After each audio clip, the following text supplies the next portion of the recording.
314 फिर से અહીં કહે છે કે જ્ઞાકાર અવસ્થામાં એટલે જ્ઞેયને રાગને જાણવાની અવસ્થામાં પણ જ્ઞાયકપણે જે જણાય છે તે જ્ઞાયકની પર્યાયપણે જણાયો છે, પણ રાગની પર્યાય તરીકે તે જણાયો છે એમ છે નહીં. તો કહે છે કે જ્ઞેયકૃત અશુદ્ધતા તેને નથી, એટલે કે શરીરની ક્રિયા અને રાગ થાય તે વખતે તે રીતે જ્ઞાન પોતે પરિણમે અને તેને જાણે, છતાં તે જ્ઞેયકૃત અશુદ્ધતા એટલે પરાધીનતા જ્ઞાનના પરિણમને નથી.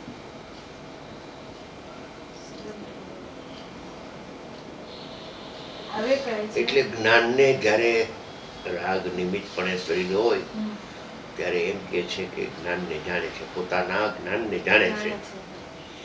એટલે પોતાના જ્ઞાનને જાણે ત્યારે રાગને જાણે તો જ્ઞાનને જાણે એમ નથી, અને જ્ઞાનને જાણે તો ભેગું રાગને જાણવું જરૂરી છે એમ નથી, એમ કહેવા માંગે છે. જો શું કે છે આમાં,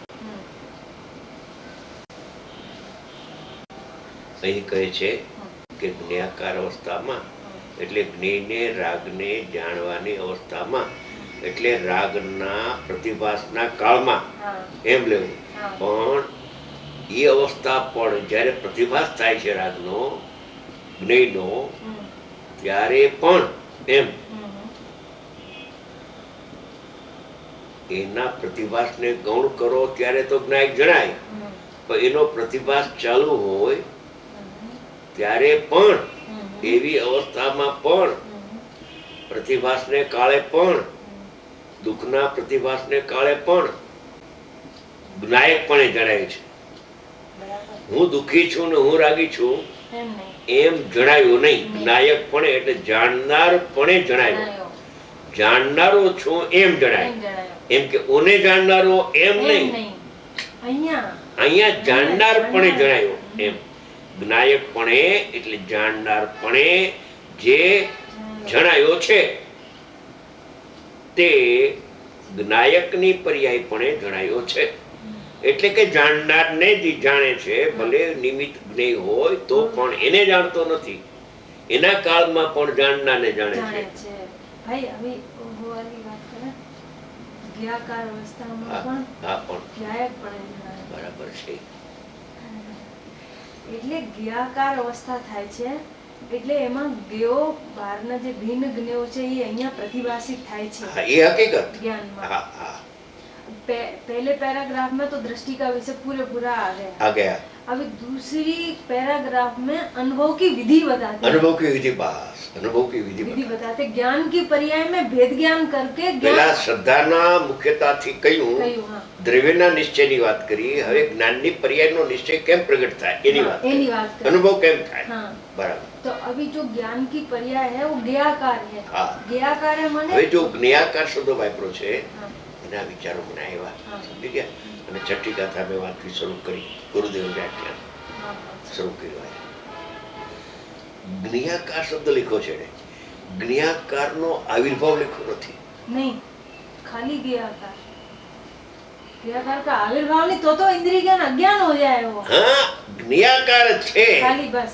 એ જ્ઞાકારના કાળે પણ જ્ઞાયક જણાય છે એમ કહેવા માંગે છે. એ જ્ઞાકાર જ્યારે થાય છે એટલે જ્ઞેયનો પ્રતિભાસ થાય છે એવા કાળે એ જ્ઞાકાર અવસ્થા થઈ જ્ઞાનની પર્યાયની પ્રતિભાસનું, એવા કાળે પણ એના જ્ઞાનમાં જ્ઞેય નથી જણાતું પણ જાણનાર જણાય છે એવા કાળે એમ કહેવા માંગે છે. ये ज्ञाकार अवस्था, ये तो स्वपर की ज्ञप्ति है ना, ज्ञप्ति है, वो ली, स्वपर की ज्ञप्ति ली, उसका नाम ज्ञाकार है। पर इस समय ज्ञाकार अवस्था में तो ज्ञायक जानने में आता है। એટલે ભાઈ આમાં તો એમ આવ્યું કે આવાલ ગોપાલ સૌને ભગવાન આત્મા જણાય છે, ભગવાન જણાય છે, કેમ કે આત્માનું જ્ઞાન છે ને, આત્માનું જ્ઞાન, એટલે એમાં આત્મા જણાય છે, ભલે ઓલાનું પ્રતિભાસ થાય છે પણ ઓલી વસ્તુ જણાતી નથી, એમ કહેવા માંગે છે। એટલે આપ કહેતે ને કે સુપર પ્રકાશક છે, એમાં પર જણાતું નથી ને જાણનારો જણાય છે, એમાં એક કાળે सुपर प्रकाशक में से स्व प्रकाशक निकालना चाहिए, तो अनुभव થઈ જાય, क्योंकि स्व प्रकाशक वो स्वाभाविक है, બરાબર। એવી વાત આ પદ્ધતિ છે ને આવું સ્વરૂપ જ છે, આવું સ્વરૂપ છે। એટલે એમ કેવું કે સુપર પ્રકાશક વખતે એને સ્વ જ જણાય છે, હા, પરને તો જાણતો નથી। હા, સુપર પ્રકાશકના કાળે પરને નથી જાણતો, તો સ્વપ્રકાશકના કાળે તો પરને નથી જાણતો, પણ સ્વપર પ્રકાશક યોગ ક્યારે પણ પરને નથી જાણતો, પોતાને જ જાણે છે, એમ કહેવા માંગે। એટલે પણ ત્યાં લગાવ્યું કે ત્યારે જ્ઞાકાર અવસ્થામાં પણ જો જ્ઞાયકને જાણે છે, તો પછી સ્વરૂપ પ્રકાશનની અવસ્થામાં તો જ્ઞાયકને જાણે નહીં, કોને જાણે બીજા કોઈ? એટલે જ્ઞાયકને જાણવું એ જ જ્ઞાનનો સ્વભાવ છે। અજ્ઞાની બી જ્ઞાયક, તે સારું કહ્યું કે બાળગોપાલ સૌને પણ જ્ઞાયક જ જણાય છે, એ સારું કહ્યું। એટલે ત્યાંથી શરૂઆત કરાવી દીધી, જ્ઞેયના પ્રતિભાસ વખતે જ્ઞેય નથી જણાતું, જ્ઞાયક જણાય છે, અને જો જ્ઞેય જણાય છે તો જ્ઞાન રહેતું નથી, તો અનુભવ ન થાય। અનુભવની વિધિ બતાવે અનુભવ कि ज्ञाकार है, ठीक है, पर उसमें जानने में क्या आता है? ज्ञायक जानने में आता है, ज्ञेय जानने में नहीं आता है। वो કહેવાનું આ સહી છે, છઠ્ઠી ગાથામાં એમ જ કહેવું છે, એમાં જ અનુભવ થાય, અને જો જ્ઞેય જણાય છે તો અનુભવ ન થાય। तो आपने कहा ना ज्ञाकार का आविर्भाव हो गया, अज्ञान हो गया, ज्ञाकार लिखा मगर आविर्भाव के तिरुभाव कुछ नहीं लिखा। विचार है वो कि ज्ञाकार लिखूं, तो ज्ञाकार नो आविर्भाव के तिरुभाव कई न लिखूं, વસ્તુની સ્થિતિ છે। જેમ કે આપણે ઘણીવાર કહીએ છીએ કે રાગનો પ્રતિભાસ થાય છે, એ વખતે હું રાગી કા હું જ્ઞાની કરે બે જ્ઞાન, બસ એના જેવું જ્ઞાકારનો આવિર્ભાવ કે તિરુભાવ ન લખો, જ્ઞાકાર છે, બસ બંનેનો પ્રતિભાસ છે, થાય બે પ્રતિભાસ થાય, જણાય છે શું જણાય છે, જ્ઞાયક જણાય છે, તો જ્ઞાની હો જાય, એમાં અનુભવ થઈ જાય। એટલે એ વખતે જે પ્રતિભાસ છે ને એનો નિષેધ કર્યો નહીં, પર જણાતું નથી, વિજ્ઞાન કિયા ના उसमें વિધિ નિષેધ હોય જ, વિધિ નિષેધ હોય જ બેન। એનું કારણ છે કે ઓલો પ્રતિભાસ તો થયો છે, અને પ્રતિભાસનો આવિર્ભાવ કરતો તો અનંત કાળથી, હવે કાળ પાક્યો એનો, અત્યાર સુધી પર જણાય છે એમ હતું, એટલે જ્ઞાકાર જ્ઞાનનો આવિર્ભાવ હતો, સામાન્ય તિરુભાવ। હવે એક નવી પ્રક્રિયા શરૂ થઈ કે જ્ઞેયનો પ્રતિભાસ થાય છે પણ નહીં જણાતું નથી, મને જાણનાર જણાય, એમાં અનુભવ લીનો રહે, બહુ અનુભવની વિધિ ઊંચામાં ઊંચી મૂકી છે। જે આપ ફરમાવો છો ને ફરમાવી રહ્યા છો એ જ વાત છે, એમાં બીજી વાત નથી, આ જ વિધિ છે। ફરે એમ નથી, ફરે કઈ અનુભવ ફરે, બ્રહ્માંડ ને ફરવું પડે, અનુભવ ફરે તો કોઈને સમય દર્શન ન થાય, એસા તો નહીં।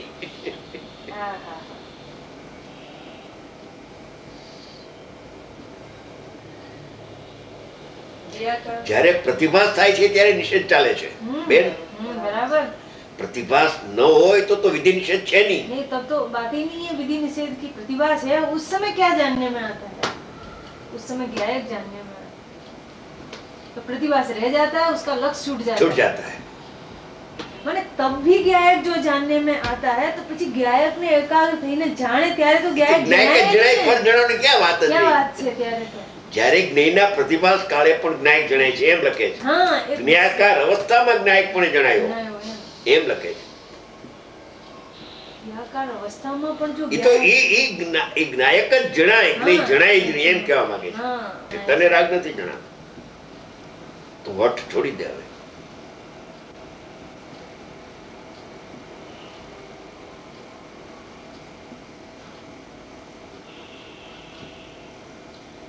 જ્ઞાકાર અવસ્થામાં જ્ઞાયકપણે જણાય છે, જાણનારપણે. હું રાગી છું એમ જણાતું નથી, રાગને જાણું છું એમ જણાતું નથી, જાણનારને જાણું છું એવો હું છું. એ સમયે પ્રતિભાસના કાળે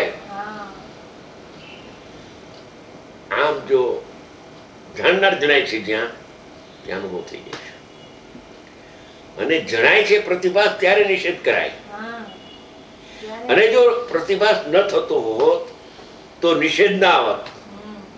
વ્યવહારની નો વિષય ન હોત તો નિષેધ ન હોત. વ્યવહારની નો વિષય છે, નિષેધ કરવા માટે છે. વેદનાની વાત જ ન હોય. વેદનાની વાત જ ન હોય.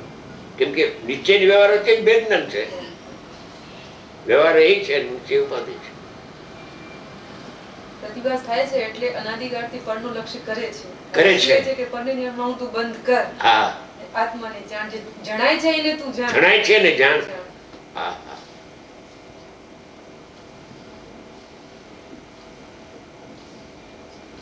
ખરેખર સમયસાર ન અનુભવ ન થતો. એક સમયસાર ને એક નિયમસાર બે વર્ષ.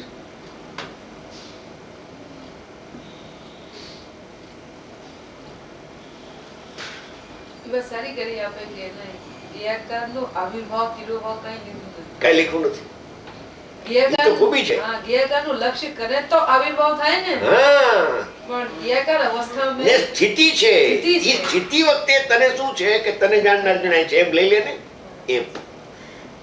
તો ઓનો તિરોભાવ અને આનો આવિર્ભાવ થઈ જશે. ઓટોમેટિક થઈ જશે. સ્થિતિનું વર્ણન કર્યું.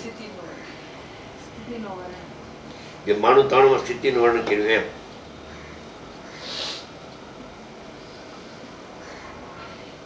રાગ દ્વેષ સુખ દુઃખના અનુભવથી આત્મા અભિન્ન છે એમ લખ્યું અહીંયા. બરાબર છે, અભિન્ન છે ને, પણ જ્ઞાન ને જ્ઞાયક જુદા ક્યાં છે? એ સ્વીકાર કરે કે ન કરે એ તો અભિન્ન જોઈ ને. પણ તો જ બાલગોપાલ સૌને જણાય છે ને તાદાત્મ્ય છે કહ્યું ને. તાદાત્મ્ય નથી કહ્યું.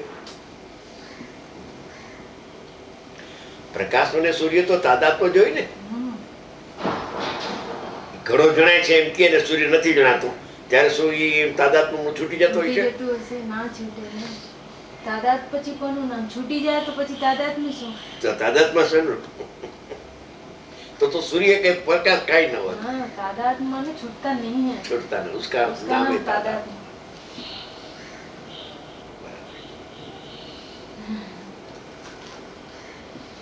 અહીં કહે છે જ્ઞાકાર અવસ્થામાં क्या है कुछ नहीं. बराबर. જ્ઞાકાર અવસ્થામાં ઇન્ટુ કોમા કરને કો જ્ઞેયને રાગને જાણવાની અવસ્થામાં પણ કોણ નાયકપણે જે જણાયો છે, જ્ઞાકાર અવસ્થામાં જ્ઞાયકપણે જે જણાયો છે, ઉપરથી આ જોડી લેવા, તે નાયકની પર્યાયપણે જણાયો છે, પણ રાગની પર્યાય તરીકે તે જણાયો છે એમ છે નહીં. રાગની પર્યાયપણે તો નથી જણાતો, પણ રાગને જાણવા પણ એ નથી જણાતો, જાણનારને જાણવા પણ પરિણમે છે એમ કે છે. એવો જાણનાર જણાય છે એમ છે નહીં. તે જણાયો છે, રાગની પર્યાય તરીકે તે જણાયો છે એમ છે નહીં. તો કહે છે કે જ્ઞેયકૃત શુદ્ધતા તેને નથી. એટલે જ્ઞેયકૃત શુદ્ધતા તેને નથી એટલે શું? કે જ્ઞેયથી જ્ઞાન થતું નથી એક, અને જ્ઞેયનું જ્ઞાન થતું નથી બે. જ્ઞાન તો આત્માનું જ થાય છે. જ્ઞાન તો આત્માથી થાય છે ને આત્માનું જ થાય છે હર સમયે દરેક જીવને. સ્થિતિ હે એટલે જ્ઞેયકૃત શુદ્ધતા તેને નથી.